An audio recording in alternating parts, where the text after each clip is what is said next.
भरोसा करना चाहिए। और अल्लाह ने जंग बद्र में भी तुम्हारी मदद की थी, जबकि उस वक्त भी तुम बेसरो सामान थे। बस अल्लाह की नाफरमानी से बचो ताकि शुक्रगुजार बन जाओ। जब तुम मोमिनों से ये कहकर उनके दिल बढ़ा रहे थे कि क्या तुमको ये काफी नहीं कि तुम्हारा परवरदिगार 3000 फरिश्ते नाजिल करके तुम्हें मदद दे? हां, क्यों नहीं। अगर तुम दिल को मजबूत रखो और नाफरमानी से बचते रहो और काफिर तुम पर जोश के साथ दफतन हमला कर दें, तो तुम्हारा परवरदिगार 5000 फरिश्ते जिन पर निशान होंगे तुम्हारी मदद को भेजेगा। और उस मदद को तो अल्लाह ने तुम्हारे लिए जरिया बिशारत बनाया, यानी इसलिए कि तुम्हारे दिलों को उससे इत्मीनान हासिल हो। वरना मदद तो अल्लाह ही की तरफ से होती है, जो गालिब है, हिकमत वाला है। ये अल्लाह ने इसलिए किया कि काफिरों की एक जमात को हलाक कर दे या उन्हें जलील व मगलूब कर दे कि नाकाम वापस जाएं। ऐ पैगंबर, इस काम में तुम्हारा कुछ इख्तियार नहीं। अब 2 सूरतें हैं, या अल्लाह उनके हाल पर मेहरबानी करे या उन्हें अजाब दे कि ये जालिम लोग हैं। और जो कुछ आसमानों में है और जो कुछ जमीन में है, सब अल्लाह ही का है। वो जिसे चाहे बख्श दे और जिसे चाहे अजाब करे, और अल्लाह बख्शने वाला मेहरबान है।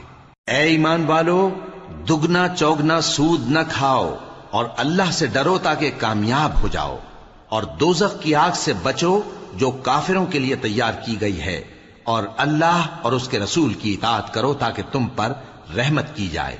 और अपने परवरदिगार की बख्शिश और उस बहिश्त की तरफ लपको जिसका अर्ज आसमान और जमीन के बराबर है, और जो परहेजगारों के लिए तैयार की गई है, जो आसूदगी और तंगी में अपना माल अल्लाह की राह में खर्च करते हैं और गुस्से को रोकते और लोगों के कसूर मुआफ करते हैं।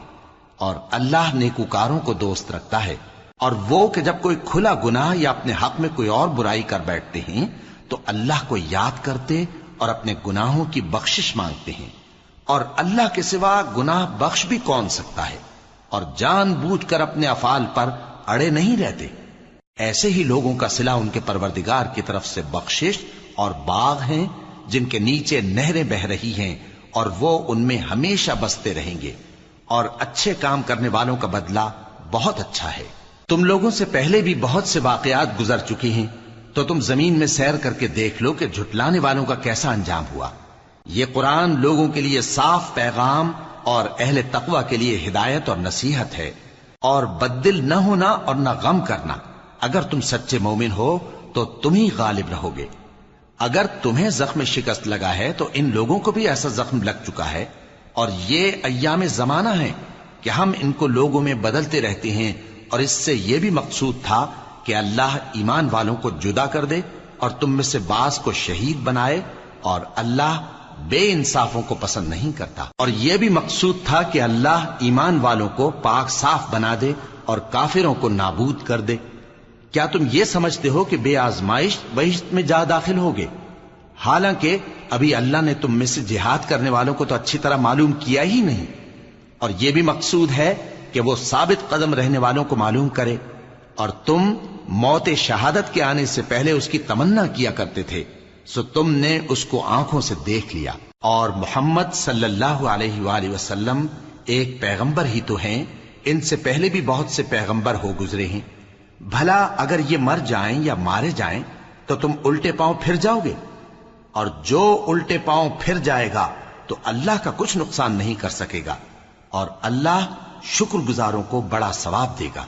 और किसी शख्स में ताकत नहीं कि अल्लाह के हुक्म के बगैर मर जाए। उसने मौत का वक्त मुकर्रर करके लिख रखा है, और जो शख्स दुनिया में अपने अमाल का बदला चाहे उसको हम यहीं बदला दे देंगे, और जो आखिरत में तालिब सवाब हो उसको वहां अजर अता करेंगे। और हम शुक्रगुजारों को अनकरीब बहुत अच्छा सिला देंगे। और बहुत से नबी हुए हैं जिनके साथ होकर अक्सर अहलुल्लाह दुश्मनों से लड़े हैं, तो जो मुसीबतें उन पर अल्लाह की राह में वाक़ई हुई उनके सबब उन्होंने न तो हिम्मत हारी और न बुज़दिली की, न काफिरों से दबे। और अल्लाह इस्तिक़लाल रखने वालों को दोस्त रखता है।